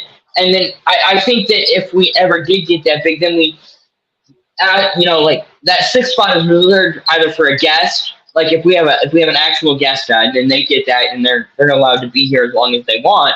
But if somebody wanted to come up and make a comment or ask a question, ask your question, make your comment, and be prepared to go back down. And then you can always put them in the background, put them back on the put them in the green room and bring up the next person, and put them in the green room, bring up the next person, put them in the green room. And I think that would be the best way to handle that, where we hold that one line open for either a true guest or a call-in. Like if Betty wanted to, let's say Betty wanted to call in and she wanted to ask a question about the Browns. I think she's a Browns fan. I don't remember what her teams are. But yeah, no, she's a big Browns fan. If she wanted to come in at it, let's say, we have preseason. I don't know what's going on. What was the preseason game tonight? Pats and Panthers. Pats and Panthers. And I think the Patriots Any were winning scores? last time I checked. 7-0. Barn burner. 7-0. It's week. Pats. It's week 1 of the preseason. It's to be expected. And Joe Milton already outplaying Drake May, and Drake May, the storied top pick, and Joe Milton's outplaying him, I guess. Dude, if they pick another bust after Mac Jones, man, no bueno for the Patriots. And not a bust yet. It's not premature, but not a great start for him. No, it's very early. But I was gonna say let's pump the hatreds there, but I see what you're saying, because like it's only week 1 of the preseason. He only probably played a quarter, maybe half a quarter. There's a lot of young guys that are like I've been around. I've been around long enough now where I think I can safely say I've seen plenty of young guys come out and light it up in preseason, have great preseasons, and then fall flat on their face in their first regular season game. So, especially when you're playing, like, Joe Milton has the benefit. Joe Milton has the benefit of playing against the twos, playing with the twos, playing against the twos, and so he's probably going to look better in week 1. And then next week, if he gets the nod over May, and he comes out with the ones and he looks bad and he gets picked off a couple of times, or he makes a couple of bad reads, or he takes a couple of bad sacks, and everybody goes, oh, well, when the Drake May comes out and he goes 5 for 7, boom, boom, boom, right down the field, and they get a touchdown, and, well, I guess Drake, now we have a brewing controversy at quarterback in New England. I don't like Joe Milton. I've never liked Joe Milton. Joe Milton's a big arm guy, and the problem is he makes bad decisions with the football. He did it at Michigan. He did it at Tennessee. There's a reason why they got rid of him at Michigan, why they let him go to Tennessee, why they didn't try to keep him for that 5th year, and they went with Cade McNamara because Cade made better decisions with the football. And when that happens, when you have a guy that makes bad decisions with the football, I don't care if he can throw it 60 yards in the air. If he doesn't make the right read, if he makes bad decisions with the football, if he tries to force it into a window that isn't there, Yeah. I've seen, and that's my always been the knock for me on big arm guys. Everybody falls in love with these big arm guys like Joe Milton, like Malik Willis, Will Levis, Brett Favre. Brett Favre is the prototype. Brett Favre had such a big arm; he could throw it 70 yards in the air. But he made terrible decisions with the ball, and he kept both teams in the game. Yeah. He's a top-down hero. Yeah, he can throw it a million miles, and he's looks like an Adonis with the, he's ripped. He's got the guns. He's athletic. He's like a Madden prototype. But you're right. When it comes to the mental part, when it's like 3rd and 4, Harbaugh didn't trust him. You don't trust him. Tennessee didn't trust him. Michigan didn't really want him back. There's a reason. So no, I agree. He's more he's great on he should be incredible physically. You got to have it upstairs, especially as a quarterback. He's not a smart decision maker. Yeah, and I'm not saying he's stupid. I'm not saying he's stupid. He just has poor football IQ. The problem with big arm guys is that they think that they can get it there. They think they can fit it into the tight window. So instead of on 3rd and 4, he rolls to his right and he's trying to throw a touchdown ball on every throw. And the problem is that on that 3rd and 4, he makes the right read, right? He makes the right read, but he's got his tight end in the flat for 8, and instead of just dumping it off and hitting him, he tries to throw it in there hot, and it goes off his fingertips and it's picked off, or it's dropped. And how many times did Brett Favre have a guy drop a ball because he's throwing a fastball every time because he didn't know how to throw a changeup. He didn't know how to take a little bit off the ball, put a little bit of touch on it. Like he could bomb. Yeah. Like if it was 2nd and 12, like let's say, Ahman Green gets stopped to the line of scrimmage for no gain, so it's 2nd and 2. They're gonna get a deep post over the middle, one-on-one coverage. Donald Driver, Antonio Freeman. They've got one-on-one coverage on the outside. He's running a skinny post, right? And Brett Favre, fakes the hand, fakes the give to Green, rolls to his right, and Driver's got half a step, and Favre throws a dime, an absolute dime, and it's a touchdown. But the problem is the next drive, they go up 21-17 with 6 minutes to go in the 4th quarter, and they force Chicago to punt, for want of an example, and Green Bay gets the ball back, and 2 first downs, game's over. And on 3rd and 6, Brett Favre drops back, hits 5 steps, locks in on Sharp, throws the ball to Sharp, but Sharp's covered. And it's knocked away because he can't put any touch on the ball because every ball's got to be 100 miles an hour, and that's what I worry about Milton, and that's what I worried about Will Levis last year when Tennessee took him and they were all hyped and he's like this big arm guy and he can throw the ball a million miles. I say the problem with those big arm guys is they try to throw every ball a million miles. Hero ball. Yeah, they won't do a check down. They won't take any mustard, any heat off the ball, or they'll definitely won't take a snap. It's like every play is like do or die for them. So they'll try to do too much, and like you said, Adam, that spells turnovers. The worst thing for quarterback turnovers. It's drive killer. It's drive killer. It doesn't have to be. It doesn't have to be a turnover. But it's too far out in front. It's off the fingertips, or it's too hot to handle, or it's behind. If you're, I gotta turn the camera on because I'm talking with my hands here and you can't see me. Like if the window is here, instead of throwing it out in front where the receiver can go out and get the ball and make that catch, and bring it into the body, it's back here. And so now the receiver's got to try and contort his body to go and get and bring it in.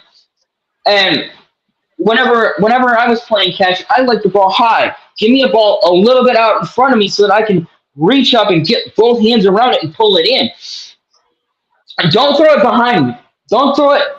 Throw it out in front of me. Let me run through the ball. Let me run through the wall. And these big arm guys, like they have the hardest time with the crossers when you have an underneath guy flashing in front. Zone beaters that are designed to beat, in front of the line, behind the linebacker, in front of the safety. They have such a hard time with that concept of throwing that touch pass because they want to throw every pass with all the mustard. Yeah. Mhm. Yeah. But they So can interesting. I mean, hit it. Drake. I was just going to say about Drake May too. It's just the second Patriots quarterback in a row. I was more alarmed about him because Mac Jones just absolutely fell on his face. Another big top draft pick. And then who else came from Carolina that I can remember? Mitch Trubisky, another guy that the Bears back in the day the Bears picked him. No, he was originally who was his first name? Trubisky was picked by the Bears, yeah. And they moved earth, wind, and water to get him. They moved like 5 draft picks. And then it's like, so it was like way too much, even more pressure than a normal pick. He failed miserably out there. And now you're seeing another Carolina guy. And people were saying Trubisky in college had like one good year playing at North Carolina. Sorry, not a football school. And I was thinking, what the hell was that? And now it's like, fast forward now, New England, Belichick leaves. They have a new guy, Mayo. New England's been in the cellar. Their fans are livid. So again, it's like more pressure. New regime, new coach. So even more important than your regular like top pick. This is a huge, the highest New England pick in a decade, probably that they picked at least. It's been so long, maybe 20 years. That they can't go wrong with this pick. And now Drake May apparently can't pick up the playbook. Joe Milton's already ahead of him. Jacoby Brissett's outplaying him. I'm going, wow, here we go again, man. Another Mac Jones, another Trubisky Carolina quarterback. But this Drake May is not looking. It's early, but Drake May, I guess he's not picking up the playbook. Like, he better wake up. It can get late early. It can get late early, like Yogi Berra said. And he's still plays. Yeah. Well, Yogi Berra also said, when you come to the fork in the road, take it. So, but no, I understand. Yogi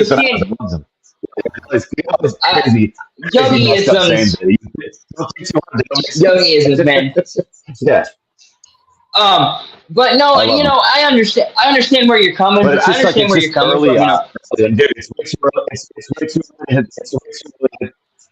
It's too early to hit the panic button, but it's not a great start, and people got to be worried a little bit at least.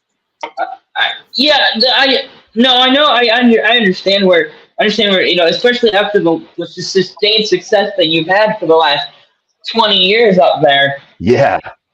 It is a little concerning, especially if you look around the league and you see these other guys that were picked after him, like J.J. McCarthy and Bo Nix and there was one other one that went. I thought he'd be perfect there, Jaden Daniels. And NFC's fan. I'm not a Commanders guy, but I think Jaden Daniels is awesome. Drake May, I hadn't watched enough of him in Carolina. I was like, are they just reaching because they desperately need a quarterback? I wasn't in love with him at all coming out of the draft. I mean, he's a 1 year wonder at North Carolina. I'm like, is that a franchise quarterback? I don't know. And I think,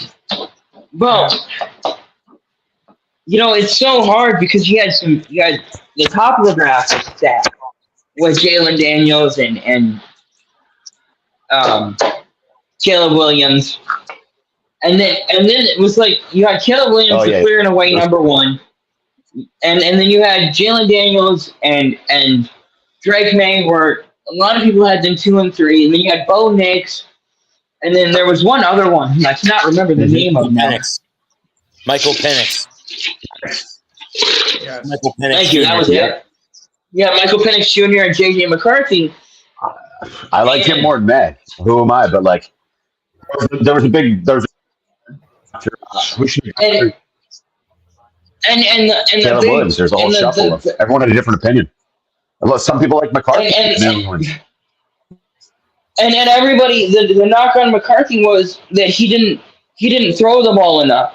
He was a handoff merchant, and everybody is like, oh well, he's not NFL ready. And I'm like, guys, did you not watch the Ohio State game? Did you not watch the Big Ten championship game? Did you not watch the Penn State game where he did his job? You know, I think that's the big thing. The big thing that frustrates me is like all these guys that are out there and the Wunderkinds, to borrow a German phrase, is the Drake Mays and the Bo Nix and the Caleb Williams. You know, they're out there and they're slinging the ball and they're, you know, and like you said, hero ball, because they don't have a team around them that can just do the job. You know, and the thing about J.J. McCarthy is when he was called on to make a play, whether it was with his legs or with his arm, he got the job done. And then nobody wants to talk about the time, the 42 times he turned around and handed the ball off. Now, that he had turned around and handed the ball off one time and that ball had ended up on the deck. That'd be all anybody talk about. If on either of those big runs of the championship game, if on the two Edwards and the Corum run, if he had turned around and dropped that ball on the deck, and Michigan had only won by a touchdown instead of by 21 or whatever it ended up being, because it was 34-13. If at any one point in the game he had to turn around and put the ball on the deck, that'd be all anybody could talk about. It'd have been absolutely game-changing. And instead of him being a handoff merchant, he'd be a liability with the ball. And so he's damned if he does, damned if he doesn't. If he doesn't do more than they ask him to, he's 10 for 18 to the 140 yards. That's 14 yards of a completion. It wasn't flashy. It wasn't anything, it wasn't anything to write home about, but he's got the hardware and scar to brag with. It's eternal bragging rights. And with all this stuff that came out, or the NCAA is like, you were very naughty boys, but that's about it. They're not taking away the championship. They're not taking down any of the banners. They're not taking away any of the records. And Jim Harbaugh got the naughty finger. John Moore got the naughty finger. You were very naughty boys. And that's it. And you're going to have to forfeit some. You're going to have, McCarthy, it's not his fault. Like every other. If they only call 15 pass plays, does that make McCarthy less of a quarterback? He's executing the offense as the coach is giving him the plays. He's doing his job. And a lot of people. It's not his fault. And a lot of people, in a lot of the talking heads' minds, and a lot of fans' minds, is they see Caleb Williams, and there's a certain level of production that that is eye-catching. CJ Stroud was a game winner, right? At Ohio State. He was an absolute game winner. Yeah. And he had those big name receivers, and it translated, at least for 1 year. At least for 1 year, it did translate to the NFL. And so there's a lot of things that were very nice about CJ Stroud. There's a lot of things to like. He's got a huge upside. I'm not saying, but on the converse side, in those games that McCarthy and McNamara won, they just did what was asked of them. They didn't have to do more because their other guys picked them up. The guys that were 3- and 4-star recruits that weren't recruited by Ohio State, that weren't recruited by Alabama, that weren't recruited by Washington. These guys, these young lunch pail kids that just show up to the facility day in and day out and do their job. The Colston Lovelands, the Roman Wilsons, the Blake Corum, that whole offensive line group. And conversely on the defensive side, the guys that just show up and do their job, and you don't have you're not blowing people off the ball. You're not winning by 40 every week. You're winning by 14. And at the end of the day, they don't ask you how, just how many. And it was 15-0, baby.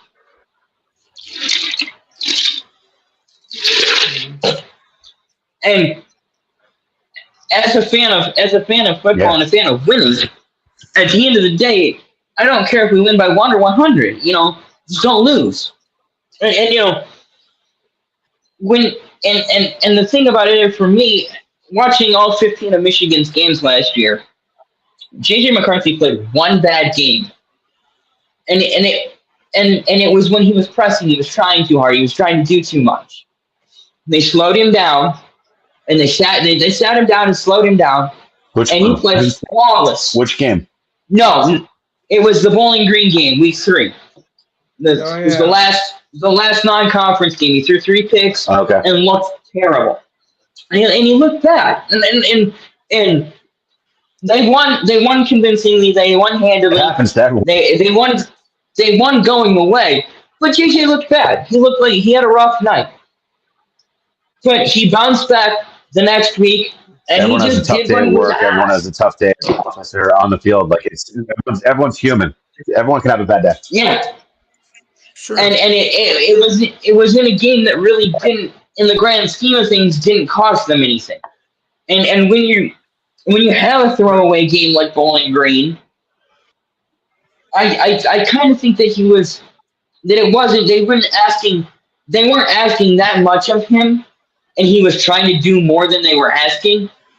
And so when he slowed down and he settled in, and Harbaugh came back, and he was that stabilizing presence on the sideline, and Sherrone Moore, and everybody was gelling, and there was confidence.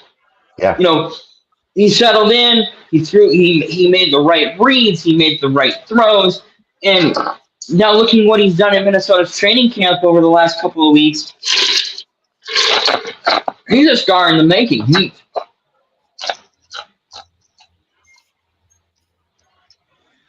He's exciting. Yeah, and it kept He's exciting the to draft watch. loomed and inched closer to draft day. Yeah. And he kept creeping down and creeping down and creeping. Rumblings as draft day approached, and it might take him. And now the Patriots. Yeah. And he kept creeping down draft boards.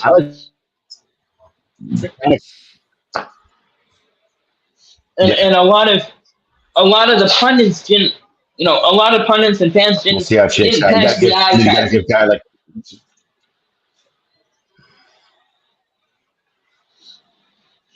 He didn't. He didn't pass the eye test. He wasn't flashy. He wasn't 18 for 25 with 3 touchdowns and 350 yards. So he didn't pass the eye test.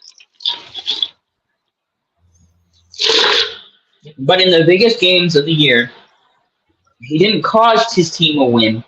I just felt like that's He managed what he needed to manage. Sims and Daniels, and then it just dropped off. There was a bit of mystery. Right. And as a JJ McCarthy fan, I'm glad he slid down the board. I'm glad he didn't end up in a crappy situation where he's going to be expected to do a lot. Minnesota has a nice offense. They've got pieces there that you can work with. They've got a decent offensive line, and with Justin Jefferson into a long-term deal, not Dalvin Cook, Aaron Jones. I think that's his name.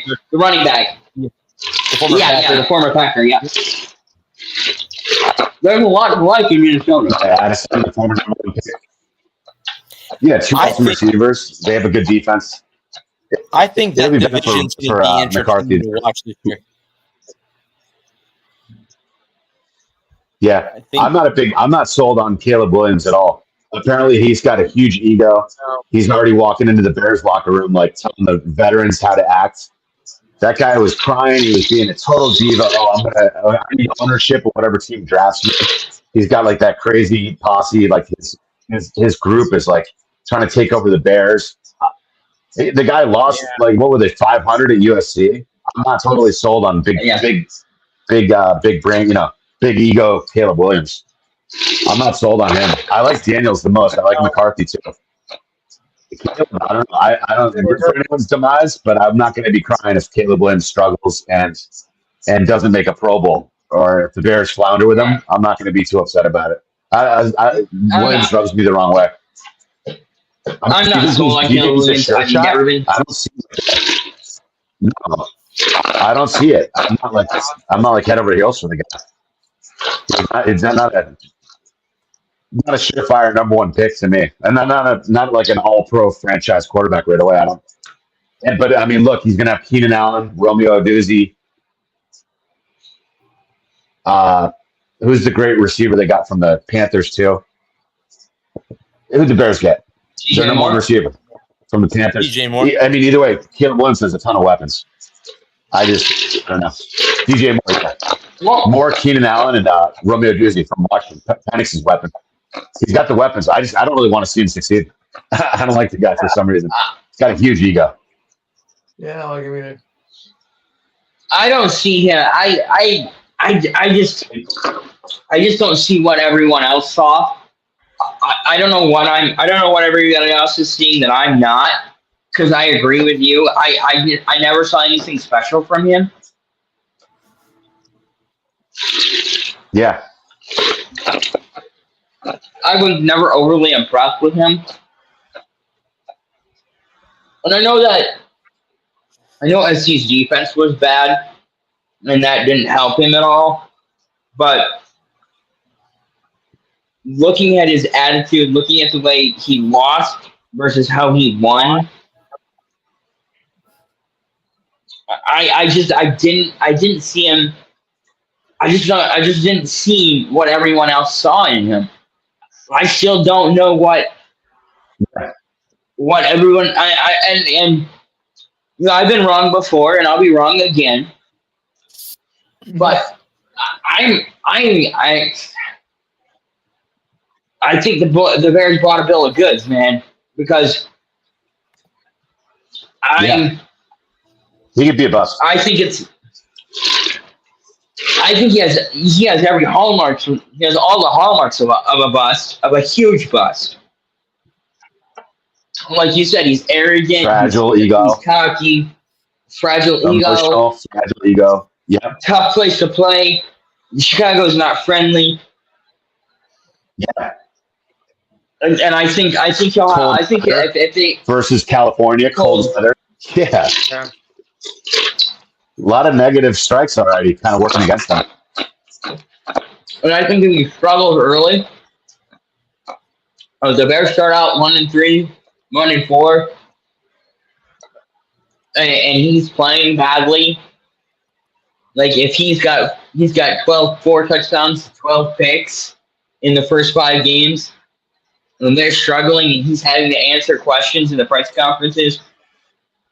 I think he's set up for failure. I think that the coaching staff in Chicago is going to have to protect him. I think that they've got to get him off to a hot start. Yeah. Because I think if he gets off to a hot start,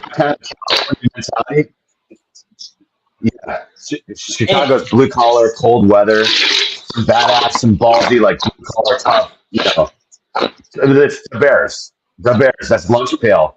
He's kind of like paint the toenails, you know, California kid wearing a mink coat. Not a great fit. Yeah, if he fails early, it's going to be very loud in his ears. It's going to rattle him. It's going to rattle him a lot. I don't know if he's built upstairs for Chicago. It's different than Southern California. It's different than USC campus, throwing 90 times a game. You know, down 3 touchdowns. They're calling bombs. No wonder he had 500 yards. You know, it's like like Madden, you know, play calling. USC, just throw. Yeah, 400 yards. Congrats. And he went like 500 and cried at like 2 press conferences. I don't know. not impressed. Yeah, I wasn't impressed either. I felt like he was. I agree with you. Say fragile ego. I 100% think he has a fragile ego, and I think he'll be. if Chicago struggles early in the year, he's going to get a lot of the heat. And if he plays Yeah. well, he can play his way out of that. He can play his way out of that. Even he can play his way out of a struggling start. If they're 2-3 through 5, but he's played well, he's more touchdowns than interceptions, couple hundred yards, 1,000 yards. He's averaging 250 a game. Yeah. With a couple of touchdowns to one pick, yeah, he can play his way out of that. And it's not impossible. Because I think, but if they struggle to start, he's playing badly. Even I think on the obverse, if that Chicago defense is really shut down, and they start out 3-2, but he's playing badly, he won't. I feel like he has rabbit ears. He picks up on everything, and the media landscape, the fan base in Chicago is unforgiving. And Chicago is the New York of the Midwest, and that Chicago media landscape is more than happy to chew him up and spit him out. And if he has any kind of if he has any kind of growing pains, if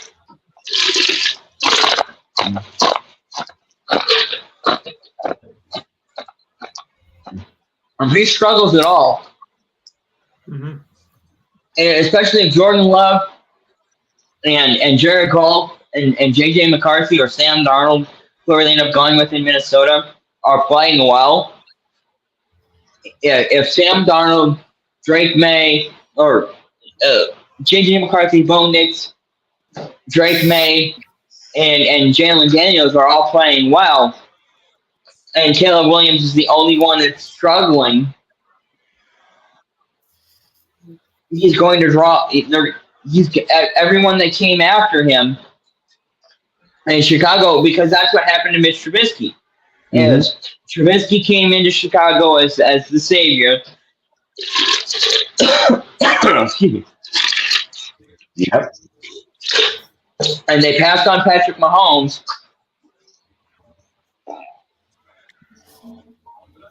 And Trubisky played poorly in his first year. And Mahomes got to sit for a year. And had a couple of spot starts when the Kansas City, the Chiefs had it all locked up. And Alex Smith was starting. And Alex Smith and then we're wanting to rest Alex Smith and see what Mahomes has. And they had an absolute giant piece on Mahomes. And Trubisky stunk. Yeah. And everybody's like, how did you miss on that? If Jalen Daniels or Bo Nix or the kid at Washington whose name is Penix. And if Penix has a good start to the year, or McCarthy has a good start to the year, and Caleb Williams struggles,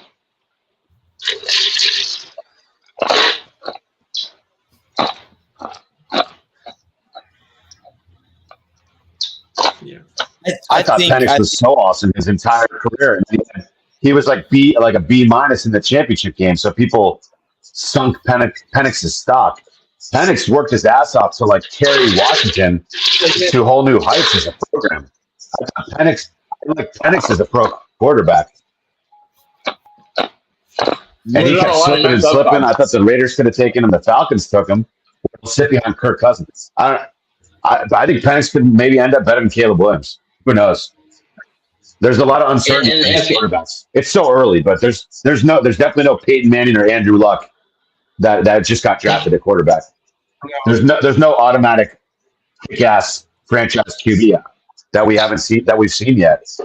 Maybe it's McCarthy. I like Daniels a lot. I don't know. But he's on the Commanders, Yeah, like a curse, like a married to mediocrity. There's not a worse team you can go than the Commanders. So Jaden Daniels is like stuck in purgatory. So how good can he be as a Commander? He's going to get his teeth kicked in by the Eagles. I mean, playing the Cowboys. I mean, what are the Commanders? Maybe going to go 500 if he's playing like all pro quarterback, 500 team. So it's like he's kind of handcuffed. He's handcuffed as far as how great he can. I think Daniels can be awesome, but he's like, dude, you're in Washington. It's just kind of like they're like NFL purgatory. yeah, but the nice thing about being in Maybe Washington or Minnesota, maybe McCarthy's the best rookie quarterback. yeah, but the nice thing about being in Washington is low expectation.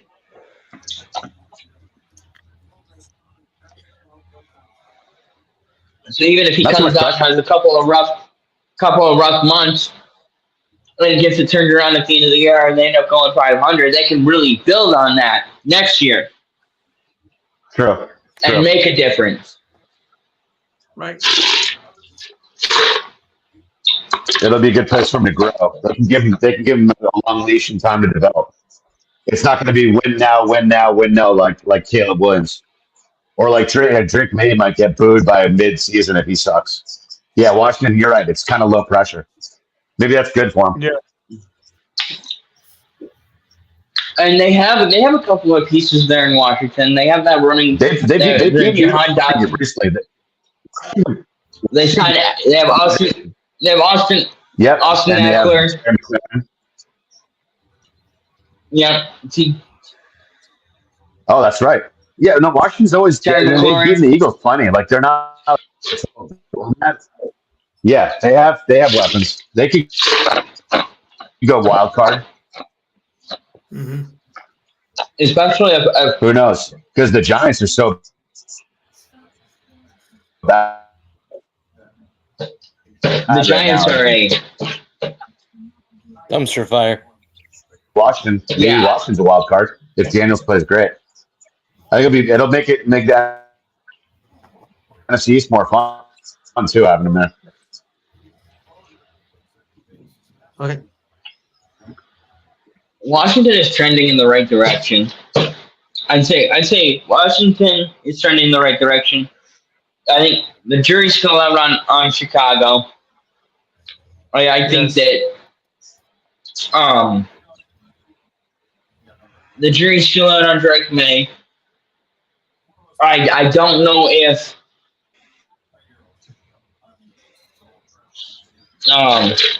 Penix gets the start in Atlanta. I think with Atlanta, I think if Kirk Cousins gets off to a bad start, they'll put him in. They'll put Penix in. If he doesn't, then because Atlanta's going to be battling Tampa Bay for the NFC South, which is probably the worst division in all of football. But yeah, ain't that the truth? The Saints are okay, and Carolina's still a few years away. But yeah, if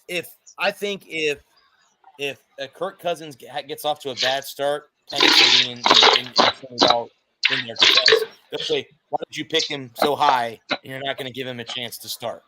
So we'll see. I could be totally wrong. Kirk Cousins could struggle all year, and they're like, "Nope, we're not putting Penix in until he's not ready." Right. Who knows? Yeah, I think it's got Cousins scuffles in the first couple of games. You could see Penix getting in and seeing where he's at.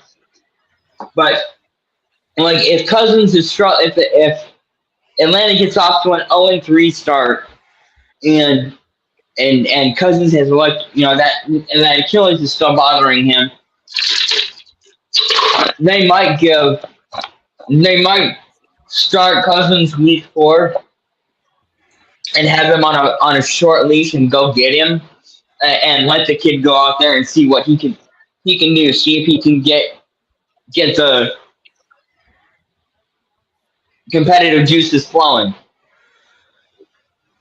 Yeah, because he's got weapons. I mean, they got a good running game. He's got the kid from Florida, the tight end, and I can't think of his name now. Who has Kyle been Pitts. unused.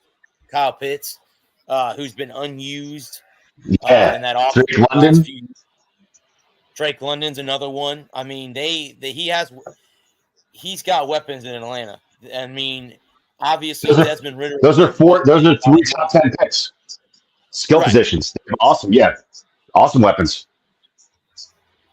Awesome. I mean, it's not going to be easy for the great setup for a quarterback.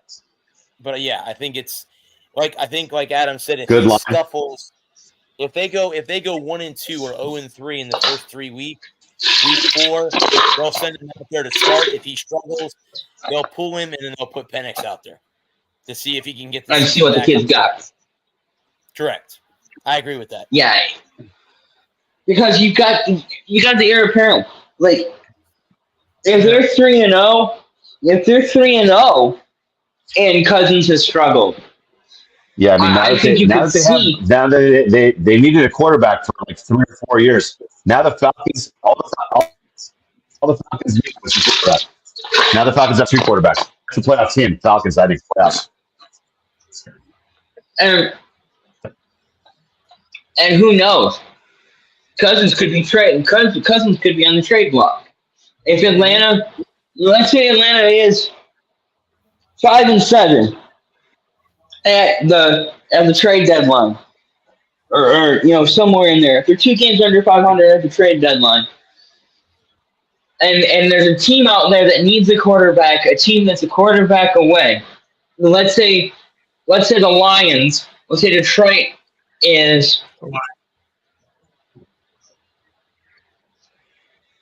8-3, and Jared Goff gets hurt, and now the Lions need a quarterback. They're a quarterback away from winning a Super Bowl, and Atlanta might be able to put out Kirk Cousins, who's played well, but the Falcons have struggled. Well, let's say it's not Kirk Cousins' fault. Cousins is, his 63% completion rating, 2,800 yards, 24 touchdowns, 8 interceptions. He's played well, but the defense has let up a lot of points. The defense has cost them games. And so Atlanta's looking to offload him because they have the heir apparent in the wings. And Detroit now Jared Goff is out for the rest of the season. Or maybe New York is tired of the Daniel Jones shuffle, and they let him. They want to move on from him, and they'd like a veteran presence for a year or two to get them to stabilize that position. The Giants could be an interested player. I can think of a handful of teams that might need a quarterback if their quarterback got hurt. Yeah. If Anthony, like the Colts, could be a player. Penix is ready. The Colts could be a player on Cousins. If Anthony Richardson can't stay healthy, and the Colts are right there at 500 at the trade deadline, and they're looking for a quarterback, they could be a player that could be interested in his services. So, there are ways that Kirk Cousins keeps a starting job, but he's not in Atlanta at the end of the year.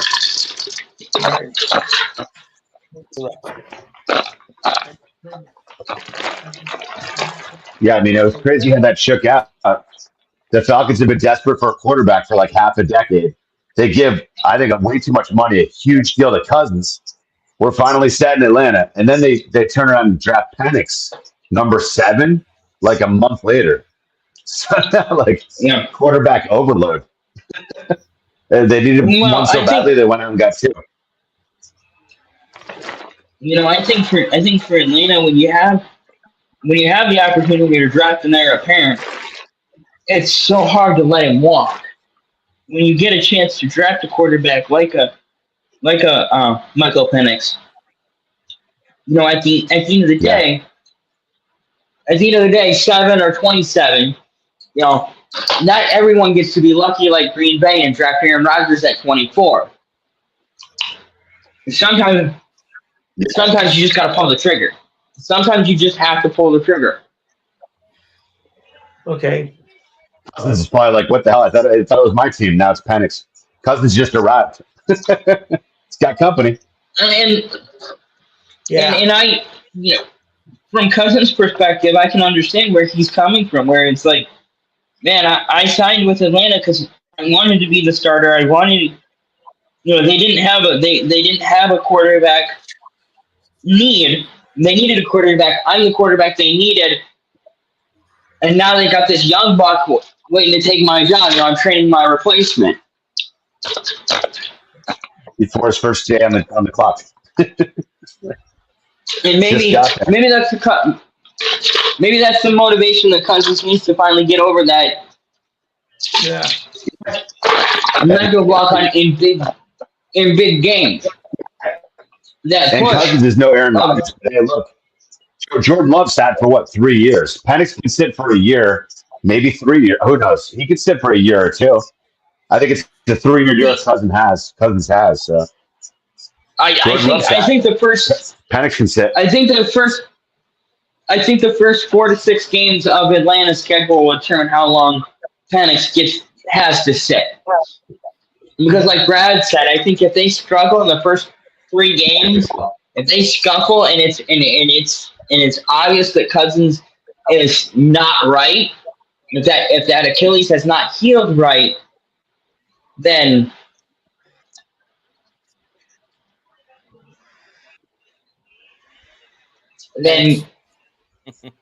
Penix will be could be thrust into the fire. Yeah.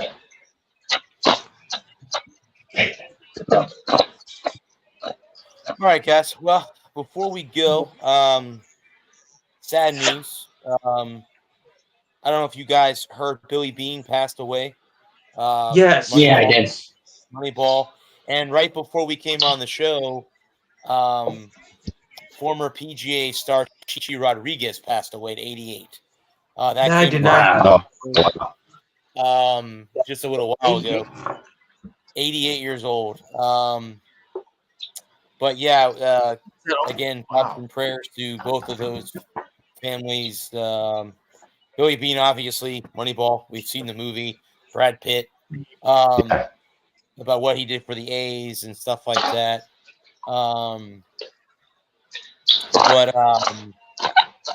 Good show, guys. Lou, go ahead and talk about your show on Saturday.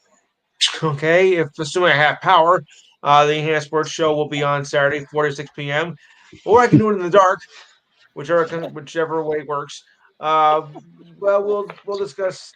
It's in the dark. We'll discuss the college football first preseason poll, which I think is a little bit misleading. Thank you very much, and for those who pay attention, you'll know why. We cover the Olympics, Major League Baseball. Celebrating the White Sox first win in about a half a century as well. They fired their manager. Yeah. What, out of a cannon? Yeah. NBA. Congrats. There will be some NBA news to go along with it. Because there are some moves that have been made. Also, of course, UFC and WWE. I'll try and find some boxing.